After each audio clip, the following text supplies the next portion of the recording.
que dividimos el tiempo en años, siglos y milenios?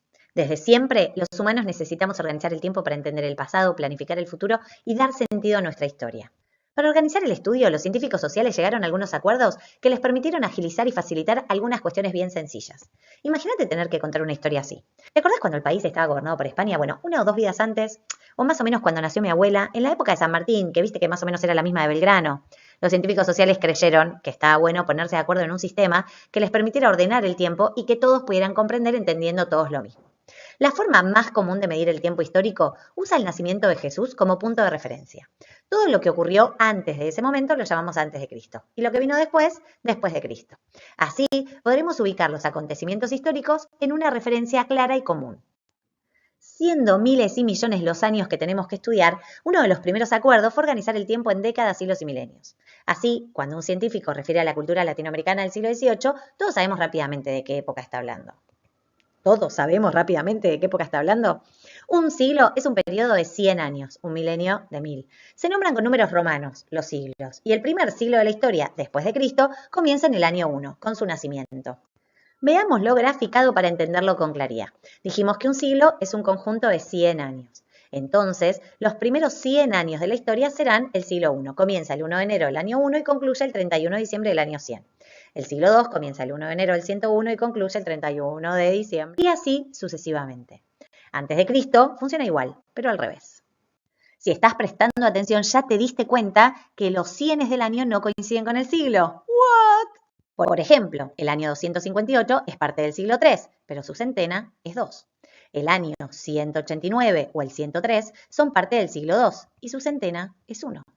Y el primer siglo, la centena es 0. ¿Cómo calculamos entonces los siglos?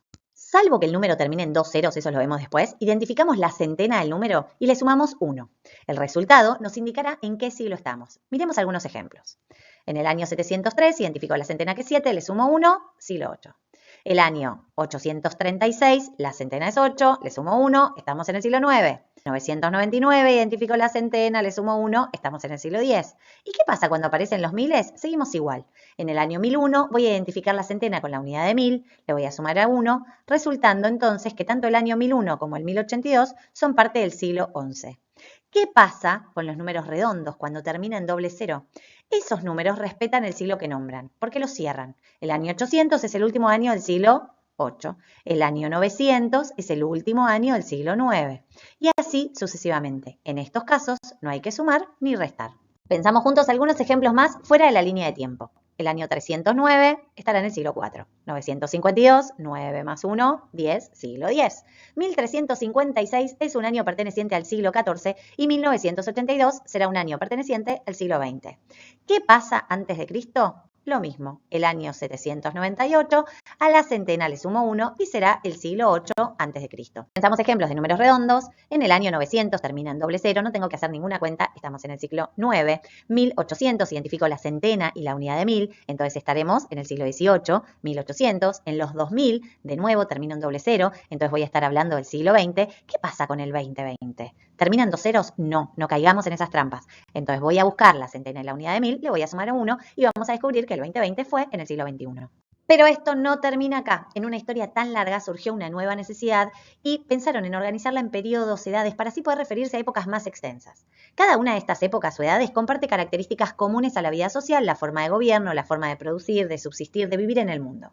Cada etapa, entonces, va a hablar de una época que tiene características comunes, un determinado modo de vivir. No tiene que ver con una cantidad de años. Va a haber edades que duran 200 y otras que permanecieron cientos de miles de años. Lo primero que hicieron fue dividir a la historia en dos grandes épocas, la prehistoria y la historia. ¿Qué las distingue? La presencia o la ausencia de escritura. Y luego, para entender mejor la historia o categorizarla con un mayor sentido, los historiadores dividieron estas dos grandes etapas en edades más pequeñas, aunque siguen siendo grandes edades.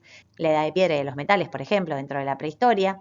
La edad antigua, que comienza con la escritura y llega a su fin con la caída del Imperio Romano. Al caer este imperio inicia la Edad Media, que va a continuar hasta el descubrimiento de América, de la imprenta o de la caída del Imperio Romano de Oriente, dando lugar a la Edad Moderna, que va a durar mucho menos que las etapas anteriores y va a culminar con la Revolución Industrial y la Revolución Francesa, que cambian absolutamente la vida de la humanidad, dando inicio a la Edad Contemporánea, que continúa hasta hoy. Ahora, desde inicios del siglo XIX hasta hoy, ¿las características particulares de la época son iguales o ya deberíamos estar en otra época?